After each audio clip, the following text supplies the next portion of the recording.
Okay, I have everyone here except Caleb. And what we're going to do now is a whirlwind review of the entire semester. What? So, first... Excuse me? No. So, first of all, the exam is going to be Monday afternoon at 3:30, right here. And the exam will be over just units 1 through 70. Have we done anything that would make that unusual? Well, yeah, usually it's over quite a bit more. Oh, yay! Right. As far as you know, there is no galaxies or Big Bang Theory, right? We haven't talked about it. There is no spoon. So that's what it's going to be over.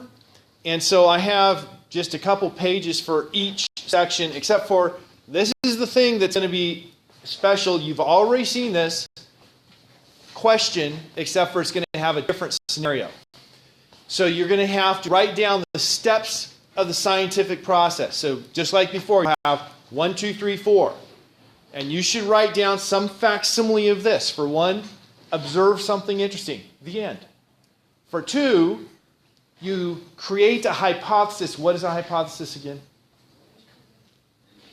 Educated guess.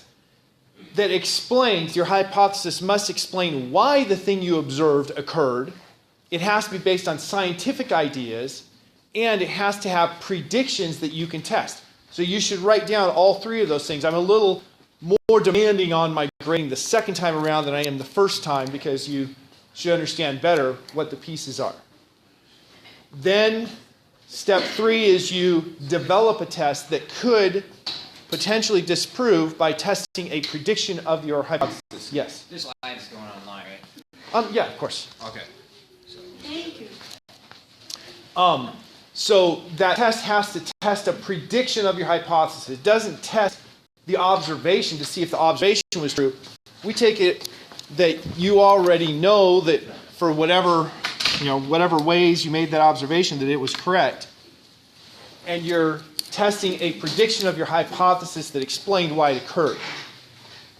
And then the last part that confuses people somewhat is it's a never-ending process, this scientific method. After you've done your test, if your test, well, let's stay in order that I have it here. If the outcome of your test agrees with the prediction of your hypothesis, you have not proven your hypothesis correct. You have more faith in it, but you haven't proven it correct. So the next step is to go back and test a different way. Now, if your test disproves your hypothesis, that is, your hypothesis made a prediction and your test comes out otherwise, then you go back and say, okay, so how do I fix my hypothesis to include this new information? An example of this, what in the world? I thought that was water, but it smells like perfume or something. Oh, that's hand sanitizer. Okay, I was going to go stand over here. I like to stand on that side, but yeah. Yeah, but it's still a strong smell. Okay, true story. My dad, because he stepped off of a moving car, he suffered traumatic brain injury. And really the only deficit he had was no sense of smell. And so when he was dating my mom, they went on a date and he smelled something. And so he was all excited because he was going to be able to compliment her. And he told her, Arlene, I love that perfume you're wearing. And then my mom was so embarrassed because she had been working all day with her hands in bleach. And so she really reeked of bleach. Anyway, so back to this. An example of the scientific process is the hypothesis that the sun has as its source of power the fusion of hydrogen into helium following that proton-proton chain. A prediction of that proton-proton chain was that you should have 2 neutrinos produced for each fusion that produces, for each mechanism that brings you to making a helium. And so you can calculate the energy released in the process to get to that helium. You can measure the luminosity coming from the sun. And so you can calculate then, based on this hypothesis, it predicts a certain number of neutrinos being produced per second. And so scientists then set out to observe neutrinos. They made big observatory, big tank, and an old mine is what they did. Put a bunch of light detectors in there, filled it with, well, water. There's other things they use. That it very weakly interacts with neutrinos, and then they look for the interactions with the neutrinos. And they found them, but only found 1/3 as many interactions as the hypothesis, or neutrinos as the hypothesis predicted. And so they had a test that gave an outcome that was different than the prediction. Their hypothesis failed. And so the first step at that point, well, the first thing you do is you just double check, did we measure things right? You guys might have read about the measurement of something being faster than the speed of light a year or two back. And these guys, they checked everything before they made the announcement because they didn't want to look like fools. Because the belief that nothing can travel faster than the speed of light is a pretty strong belief in the scientific community.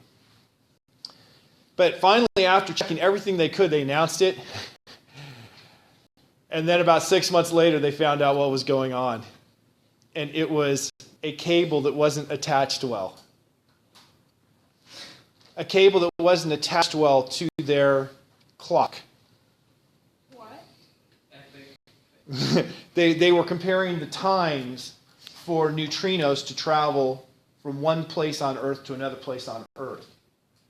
But because the cable that was giving their clock its time, right, you have to have very precise agreement and time for this to work.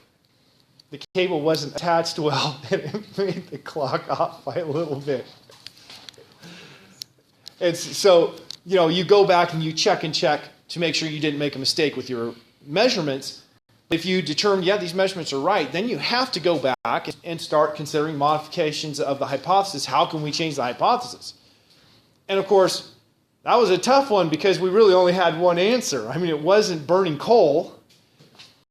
And so everything's all on a Twitter. And then they discover that neutrinos can change between the three types. So what happened was the underlying scientific idea that they based their prediction on had a flaw in our understanding there. And then when they shored up the understanding there, all of a sudden their measurement matched the prediction. And then you go from how we change the hypothesis to, woohoo! We have a little more confidence because we were doubting, we checked everything, and then we found out that it was our physics that was wrong in a different area, but the idea that it was the fusion now matches perfectly. So what are you going to have? You're going to have first you're going to have to write this all down. Right? So you got that all memorized. Not much I asked for memorization, but that's one. Then I'm going to give you an observation. Let's say our observation is that grass grows on my lawn during the summer, but not in the winter. Right, that's a true observation. And then you have to go through those steps. So what would you write on the first line, number 1, if I gave you the observation that I have to mow the lawn in the summer and I don't have to mow the lawn in the winter, even when there's no snow on it? What would you write, Laboreth?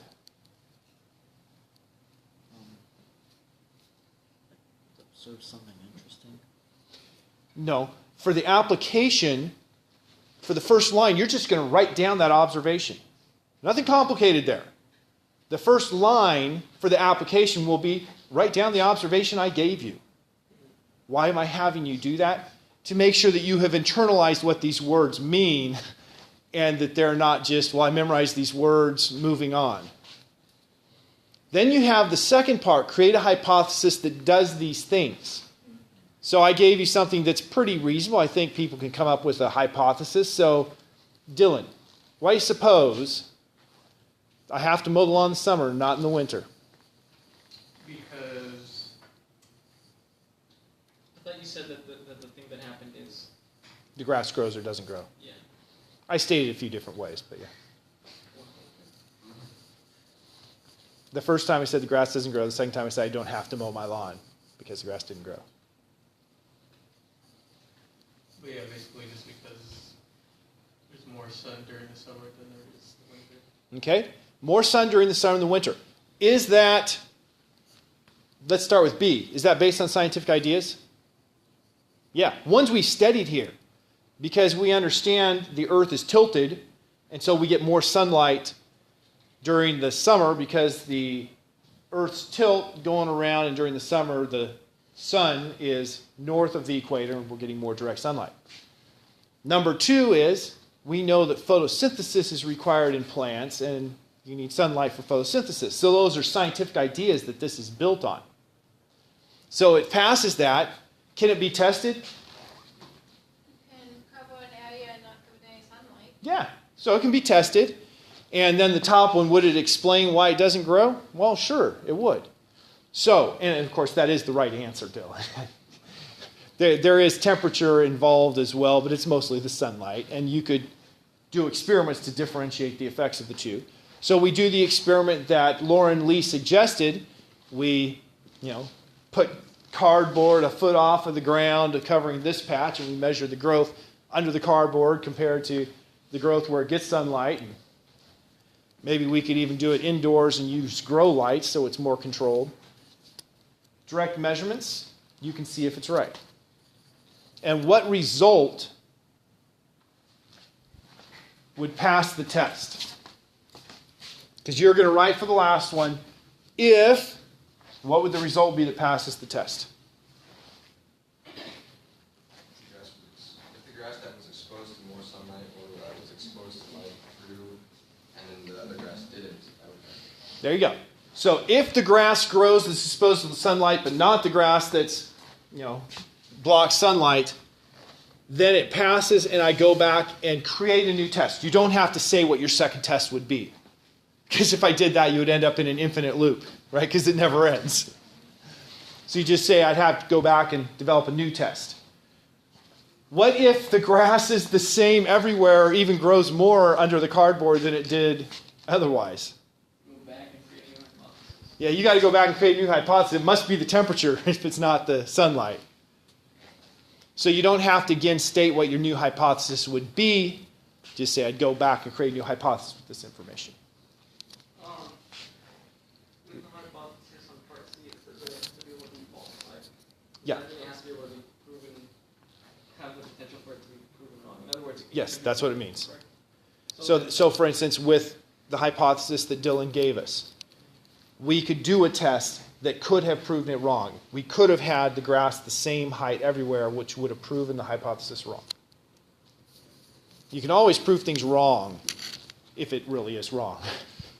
But you can't prove something correct. You can just have it confirmed over and over until you think that it's highly unlikely that it's incorrect. Okay. 13 minutes on that idea. Let's move on to other things from part one. Part one was an introduction to astronomy, so we had all the kinds of things we see in the sky. What type of things do you see in the sky when you look up at the sky at night? Stars, number one. The sun. Planets. The sun. The sun, which is a star. Constellations. What's a constellation? It is an area in the sky that includes a group of stars. Okay, so constellations are areas. Like I put an area, I put the constellation word inside of a box. That's kind of like constellations. You're drawing a box in the sky. That box may be a complicated, many-sided box. And everything inside that box is part of that constellation. That's not how they started. They started as pictograms. So they started as asteroids. Yeah, they started as asterisms because that's what an asterism is the pictogram. It's a connect the dot picture. And the constellations started that way, and then scientists said, well, we need ways to identify locations in the sky. And instead of just saying in the area of Orion, they say, okay, this is specifically the area that belongs to Orion. And that now is the constellation, is that area that belongs to Orion. And so the pictogram of Orion doesn't count as an asterism because it's the pictogram that goes with the constellation, which is an area. So we got to know what those constellations are. I'm glad, I think Caleb said that, so I could jump to that one. What else do we find in the sky? The moon. The moon, a satellite that's orbiting around the Earth that's a natural satellite as opposed to the International Space Station. Yeah, you guys didn't see the International Space Station. No, we did. Oh, you did? Okay. Okay. The International Space Station, which is a man-made satellite, but it's still a satellite orbiting around the Earth. Okay, what else would we see? Okay, galaxies. The Andromeda Galaxy is the only galaxy that's visible with the naked eye in the northern hemisphere. In the southern hemisphere, there are the large and small Magellanic Clouds that were observed by sailors with Magellan, hence the Magellanic Clouds, when they were sailing down there. I think we could probably bet that the natural-born people in the southern hemisphere had observed these long before Magellan did. But you know how we are. We're Eurocentric. And so we call it discovered by Magellan because that's when European civilization discovered it. The same thing goes with constellations. Most cultures have their constellations.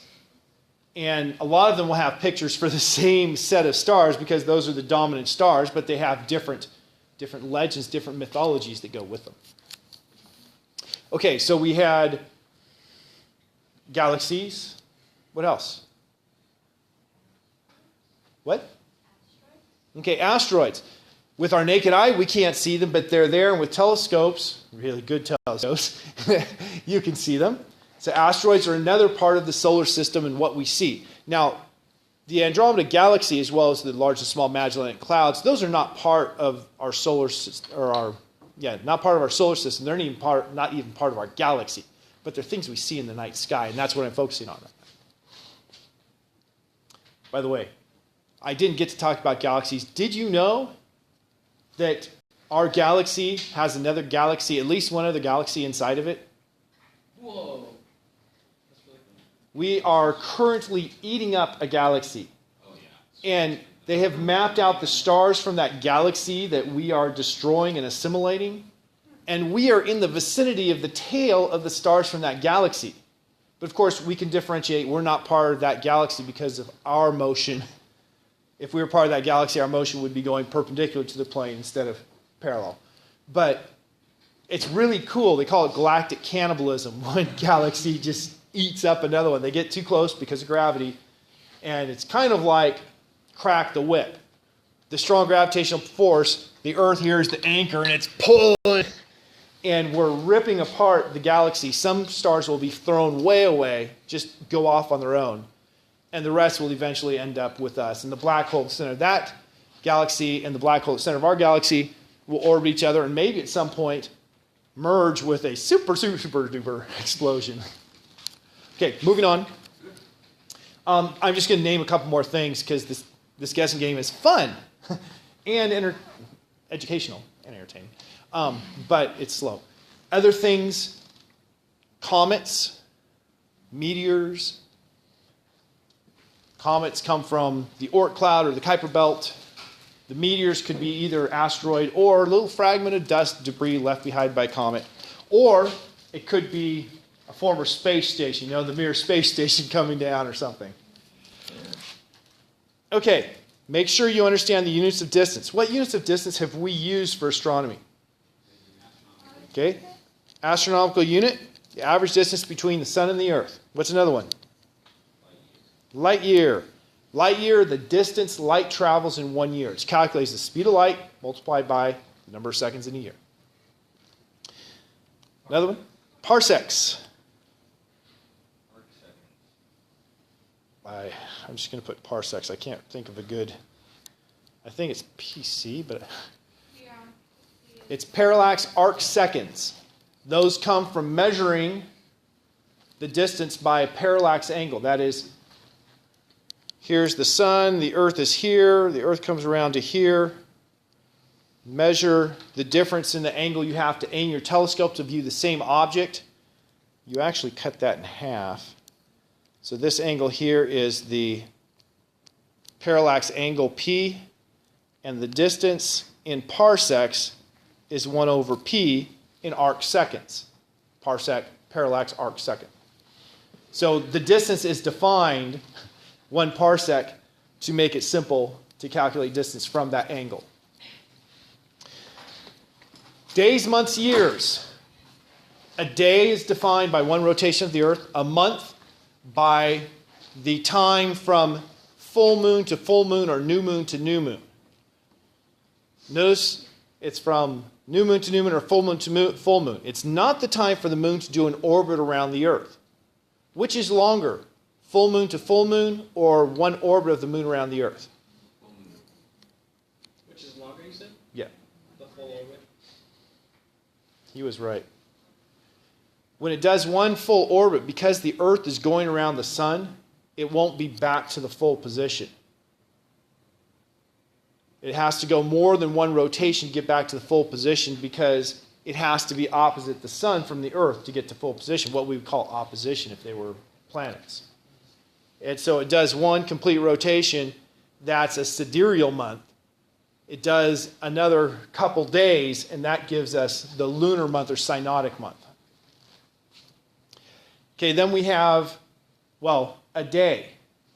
A day is measured from noon to noon. Noon being when the sun is on your meridian, which is the line that goes from the south horizon through your zenith to the north horizon. Noon to noon is not 24 hours. It varies. That's why we had that analemma, that figure 8 thing.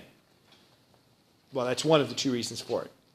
So, the day is not a consistent 24 hours. The mean solar day is the average of a day for a year. But the day is longer than the time for the Earth to do 1 rotation. Why? Because the Earth is rotating around the sun, and so it has to do a little bit more than 1 rotation for us to come back and point at the sun again. So understanding these relationships is important. And of course, the year is the time for the Earth to do 1 complete orbit around the sun. A year is 365.2422 days. Not 365 days in a year, not 365 and a quarter. And that's why we have our convoluted leap year system, where we have a leap year, a leap day every 4 years, except for years that are divisible by 100, except for years that are divisible by 400, you put it back in. Okay, make sure that you know the right ascension and declination system for locating positions in the sky. Where right ascension measured from? From the equinoctial column. The equinoctial colure. And so they measure the right ascension in hours, minutes, and seconds from there.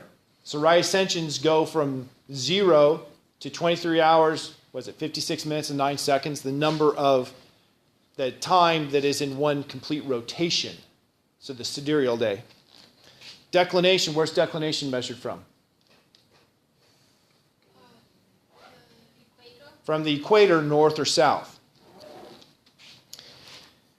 Okay. Wow. Yep. We're halfway through the lecture now. Part 2. Probing matter and light. I have a hard time saying probing without starting with Cartman-Gitza, but somebody recognize that quote? It has the best line of probably all South Park. Why does everything today have with things? Anyway, know your basic physics concepts. Inertia. Inertia is the idea that stuff will just keep moving in the same straight line speed unless something changes them. Mass is a measurement of inertia. The more mass something has, the more inertia it has. That means the more it just wants to keep going on its own. Force is anything that pushes or pulls, and a force is necessary to change that inertia. That is, to make it not go in a straight path at this constant speed. You want to speed it up, you want to slow it down, you want to change its direction. It takes a force, which is a push or pull. Acceleration is the rate at which the velocity changes. Velocity is speed and direction. So either a change in direction or a change in speed results when you have a force. And so we had Newton's second law that said the net force, net means you add them all up, is equal to mass times acceleration. That's really important in astronomy. Right? There's a reason why astronomy is a physics class, because it's built on physics ideas. And this is one of the fundamental ones. We had Kepler's laws. Going through history, now I didn't put anything in my review about history. That doesn't mean you don't need to know the history. You need to know about Aristotle's model and how Ptolemy modified it. And that model lasted for, 2,000 years or so. And then Copernicus reintroduced the idea of the sun being the center of the universe instead of the earth. People weren't buying it until Johannes Kepler came up with his three laws. First one, planets are doing elliptical orbits about the sun. Copernicus and everyone before had always said doing circular orbits around the sun. Second, his second law said that rubber meets the road. The planets travel faster when they're closer to the sun and slower when they're farther from the sun. And the third law was the one that gave us the period squared, measured in years, is equal to the radius of orbit cubed, measured in astronomical units. And so those three laws predicted the locations of the planets much better than the Ptolemaic model or the Copernican model. And so that's when people were, oh yeah, maybe the sun is the center instead of the earth. So Kepler's laws, they're important. Gravity. You need to know that gravity, now you'll have the equation, but you still need to understand how it works. Gravity is always an attractive force. So right now I am pulling Labarth toward me. And I am pulling Hawley toward me. Which one am I pulling more? Labarth. Why? Because he's closer. Because that force is proportional to 1 divided by the distance separating the centers squared. So since Labarth is much closer than Hawley, that 1 over the distance squared is a much bigger value for Labarth and me than it is for me and Hawley. It's also proportional to the product of the masses. So it'd be my mass times Labarth's mass divided by our separation squared, and then times a constant. Or my mass times Hawley's mass divided by separation squared, and times a constant. So that force of gravity is the one that I have said over and over is the most important force in astronomy. Why? Because in the end, it's the ultimate controller. Right now, the sun has gravity pulling in that's causing fusion in the core. And so the sun is fusing hydrogen and helium because gravity is compressing it. And when it runs out of fuel, it's going to eventually just be crushed down to the white dwarf because of gravity. Gravity is why the Earth orbits around the sun. It's why the moon orbits around the Earth. So gravity is super important for an astronomy class. Temperature. What is temperature really measuring? Yeah, it's measuring the average kinetic energy of the molecules. So since this table is at room temperature, the molecules in here are moving. Kinetic energy is energy in motion. They're moving. And from that temperature, I can get information about how fast they're moving or what the average kinetic energy is. If I heat up the table, those molecules are moving faster. If you take an ice cube and you heat it up enough, it will melt. You take that water and you heat it up enough, and the molecules will break away from each other because they're going faster and faster until they break away. Make sure you understand what is in an atom. Protons, neutrons, together make the nucleus. Electrons orbiting, and then those electrons have energies, and there's only specific energies. So if you have an electron, this energy, and light comes through with just the right energy to match the gap between one allowed energy and another, it'll be absorbed, and the electron jumps up to a higher energy level. But then what's the electron going to do? It's going to drop back down and give off light. And so we have absorption and emission caused by the electrons moving up and down between those energy levels. Brightness and luminosity. Luminosity, the total amount of energy coming from an object. Brightness, the amount of energy we receive from it. So the luminosity, it doesn't matter where you are for the luminosity of a star. But the brightness, it does. When you're closer, it's going to be brighter, right? If you have a candle and it's this close, it's super bright.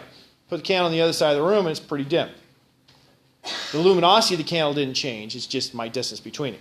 So you should be able to relate those. Basically, the brightness is equal to the luminosity divided by 4 pi distance away squared. Very simple relationship there. But then we have the magnitude scales. Tell me about a magnitude 1 star. Is it a bright star or a dim star? It is a bright star, right? It is a bright star. What would be brighter than a magnitude 1 star? A negative 1. A negative 1. The lower the numbers go, and negatives are lower than positives, the brighter it is. So the sun, I think, is like a minus 25 magnitude because the sun is super bright. And things like the International Space Station, it'll get up to somewhere around a minus 3 or a minus 4, which is exceedingly bright, much brighter than any star in the sky. The brightest star in the sky is pretty close to 1. I think it was Hipparchus came up with this magnitude scale saying 1s were the highest order, 2s were a little fainter, 3s, and he went down to 6, 1 to 6. And then scientists mathematically came up with an equation to allow them to take the actual brightnesses and relate them. And so that's where we have that equation that's the difference in the apparent magnitudes is equal to, was it approximately 2.5. Actually, yeah, I think it is log, not ln. Isn't it 5 log?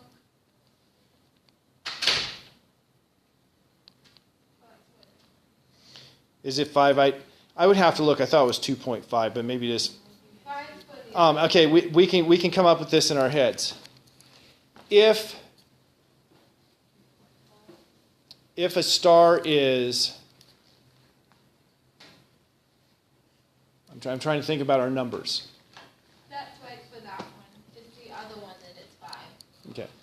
If a star is a difference of 5, that is, if MA was 5 bigger than MB, its brightness would be 100 times brighter. And if it's 100 times brighter, this log gives you 2. 2 times 2.5 is 10. So yeah, that has to be right. Okay, so we have this scale. The beauty here is that the difference is defined by the brightnesses. So if I have one star that I know, this is my reference. This star has this brightness. It has this apparent visual magnitude. I find another one, I measure its brightness. I can just compare the brightnesses and find the apparent magnitude of the new star. Absolute magnitudes are telling us what the magnitude would be if you were a distance of 10 parsecs away from that star. So the absolute says, okay, here's a star, it has this luminosity. If you're 10 parsecs away, what's the brightness going to be? And so an absolute magnitude allows you to compare stars based on their luminosities, regardless of where you're observing them. Electromagnetic spectrum, remember we go from things like radio waves through infrared, well there's microwave in between, infrared, visible, ultraviolet. Don't forget that inside here there is microwave. So you should know about these and why astronomers use these. Remember the radio waves? That allows us to do things like look through a cloud and we can see molecular hydrogen. Infrared is something we can use to determine temperatures of things. Visible, well, that's what we usually see. Ultraviolet allows us to see hotter things with more clarity. The higher the energy, these on the right side are high energy. The higher energies have shorter wavelengths or higher frequencies, And we have better resolution with those, as we can see finer details. With the radio, we have very poor resolution. A way to get around that is make a telescope that's really big. So in Puerto Rico, they have that, the telescope, I think I'm getting somebody's name confused, but I'm still going to say Arecibo. They have that telescope that's like a few football fields across. It's huge. Why so big? 2 reasons. Number 1 is to get better resolution. Number 2 is to be able to detect the really faint signals that come in the radio range. To actually get the best resolution, they use interferometry. They actually take, like the Arecibo telescope, and a telescope orbiting the Earth. And they take pictures of the same region with the 2, and then they take the information from the 2 pictures and combine them, and that allows them to get better resolution, to get more detail. And you might remember I showed you pictures of Jupiter in visible light and in radio. You see it completely different in the radio. You see a halo around Jupiter in the radio, but the detail is really bad compared to visible. Okay, Wien's law. Wien's law is the one that says that the wavelength peak emission is equal to 2.9 million nanometers times Kelvin. I totally ran out of space. Divided by the temperature. So it allows you to relate the wavelength with the highest emission of light to the temperature. A way that you could determine the temperature of a star just by looking at the colors. The Stefan Boltzmann law is the one that says that the luminosity, the amount of light given off, is proportional to a constant times emissivity that's just 1. Our textbook drops it off because it's just 1 for a star. It's pretty close to 1 for you and me as well. Times the area of the star times the temperature of the star to the 4th power. So I illustrated that. I brought in a light here, and as I increased the temperature of the light, it got much, much brighter. And you saw the color shift. The color shift was following Wien's law. The brightness was following the Stefan Boltzmann law. Telescopes. 2 kinds of basic telescopes. Refractors and reflectors. Refractors use a lens. Reflectors use a mirror for the primary thing, the thing that's doing the most of the focusing, the first thing light hits. Yeah? What did you run out of room for on Wien's law? It's supposed to be nanometers times kelvins. It's the units. So then what units were the bring temperature on higher than It has to be in kelvins. So that the kelvins will cancel and we'll have wavelength in nanometers.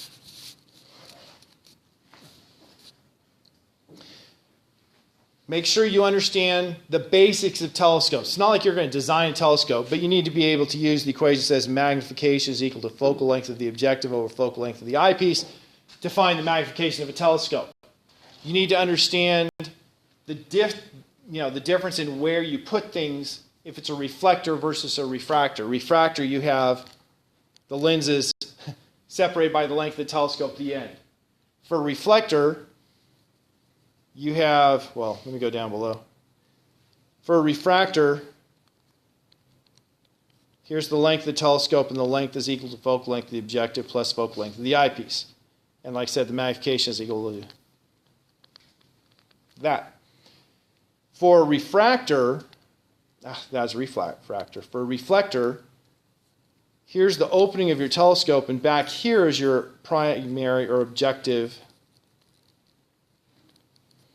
And then you'll have like a mirror here that's a secondary mirror. And so the light let me write light in a different color. And then you'll have the eyepiece back here. So you have to have a hole there, and the light actually goes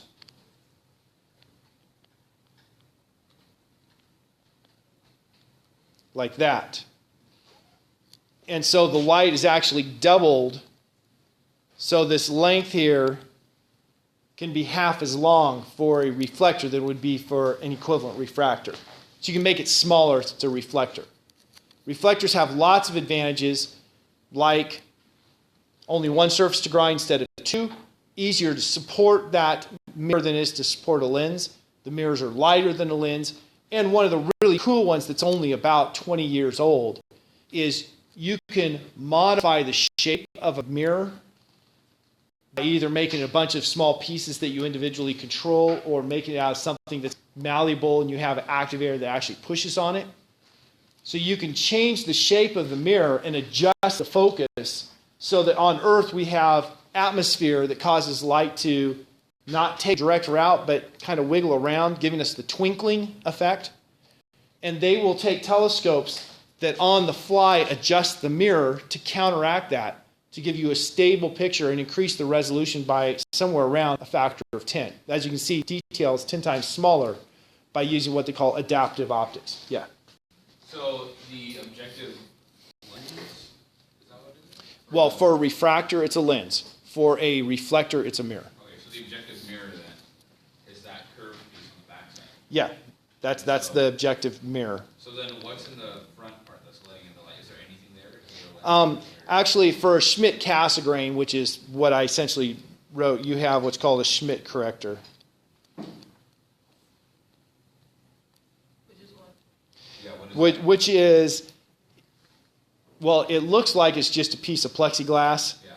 but it's got a slight curvature on it to correct for an optical defect in the design. So is the whole side of the blue, so like the blue lines Yeah, on the top and bottom of that, yeah. are those also? That's supposed to be light. Okay, okay. And in fact, these astronomical telescopes are usually built open like this. You just have a metal structure that's holding the pieces. Yeah. Why? Because they put them in a dome. They only have it open for light to come in from the outside, no lights on inside. You don't need to worry about creating a light, tight barrel. Okay, so why are telescopes important to astronomy?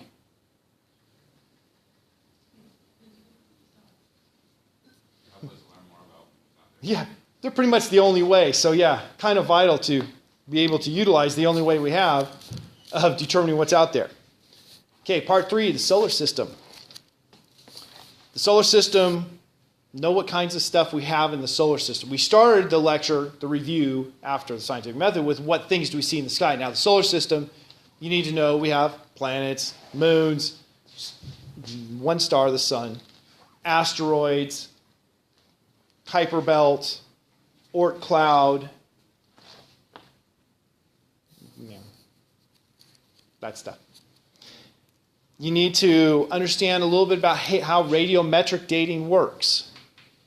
Right? You have radioactive materials that have a fixed percentage that will decay per unit time. It's like a 20% chance, and 10 hours it's going to decay.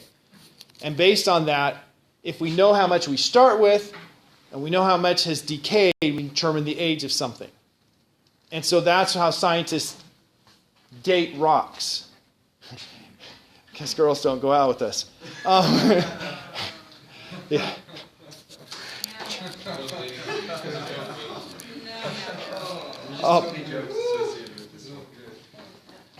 So you have a sample.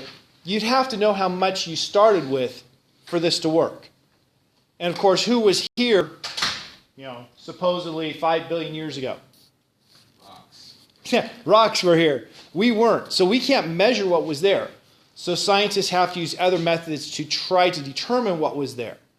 And so, for instance, to date rocks, they use something like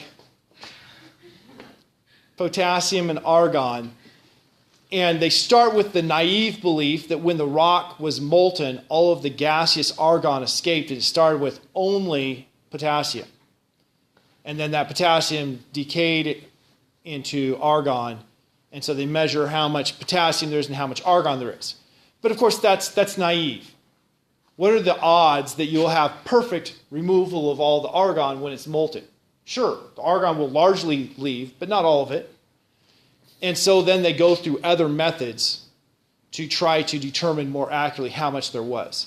So it's not done in a vacuum. It's not just, here it is, we know this, we're going to guess this, and we're going to then say this is right. There are scientific ways. Now, is radiometric dating perfect? No.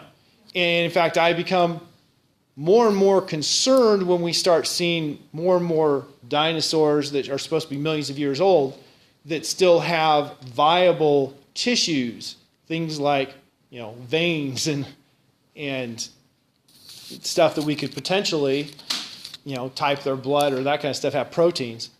Those aren't supposed to last that long. And so either we don't understand how quickly things decay, or we're getting wrong dating. Okay, how the solar system formed. Our theory is we had a big solar nebula.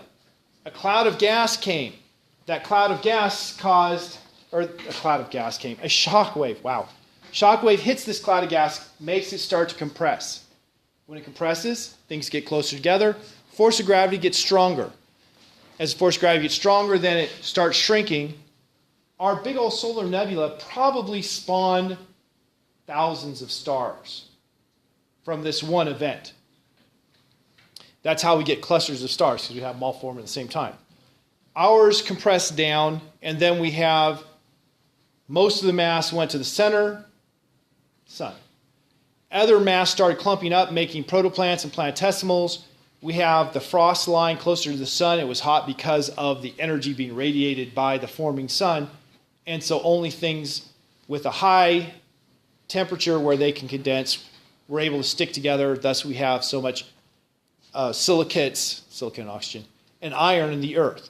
Beyond the frost line, you could have volatile things like water stick together, and so you have a lot more things that could form or be grabbed onto out beyond the frost line. That's where we have the giants. You had a question? Where does the shock wave come from? There are a couple different ways the shock waves can be created. One is, and if we'd gotten into the next section, we would have talked about it carefully. One is a self-propagating situation. When a star dies, that star has a big explosion. We saw things like the planetary nebula, the supernova, and those create shock waves that go out. Now, if you have a whole bunch of stars that all form at the same time, the big massive ones are going to live relatively short lives and die nearly at the same time. And so those massive ones, when they die, they create shock waves. And computer modeling suggests that these shock waves then start going around in circles around the black hole at the center. And that's, it's called the density wave theory. That's what's going on to make the spiral arms in our galaxy. Now, where's the first one come from? It could have come from something like one galaxy hits another galaxy. You have all of this gas in this galaxy, all this gas in this galaxy. The two collide, and there's a big shock wave from the collision. And we have things called starburst galaxies where you actually see that. The Cartwheel galaxy, you have a ring of stars all here, and then you can see very faintly forming spokes. So it looks kind of like a wheel. And in that you can see another galaxy over here, and it's theorized that the galaxy must have punctured right through a spiral galaxy, sending a shock wave outward, and then the stars that formed from that shock wave and died have started making these spiral. I think that's the right direction, going around. So that's your answer. I said, so that's your answer, where they came from. Okay, so geology. We spent a lot of time, like a week, talking about geology on Earth. Why? Because in order for us to understand what's going on any other planet, we need to understand our planet so we can take the scientific information we have here and use it to develop hypotheses about what might be happening out there. And so we learned about the plate tectonics on Earth, that is, that we have pieces of the Earth that are broken up kind of like eggshells and they're sliding around, and that is ultimately why we have things like earthquakes and so on. We have the Earth's magnetic field, which we can obviously interact with. and appears to have had reversals over time if we look at the magnetic field that's frozen into the ocean floors. All of these things you should have some understanding of because we use those to describe the other planets. Yeah. What do you mean by magnetic field? Okay, so you know a compass will align with magnetic field, right? Well, we have hematite, a mineral that has iron in it. And when it's molten, the little iron things will orient so their magnetic field is the same direction as the Earth's magnetic field. But then when they freeze, they're stuck there. And so we can now go over the ocean floor and we see magnetic fields in the ocean floor that change back and forth. And so that is interpreted to be paleomagnetic fields, old magnetic fields, telling us what the magnetic field was like in the Earth going back in time. Okay, I see it's now time to end my lecture. That's only through part of part 3, but it's getting us to the more recent. I always start with the old and start working forward, so I refresh the older stuff since the more recent stuff is still in my question. I just said the stuff you didn't cover is not going to be on the test, right? Incorrect. Yeah. How many parts are they? We're only covering through part 4. And are they going to be movable? Yes. Like when, like Sunday? Within the next 20 minutes.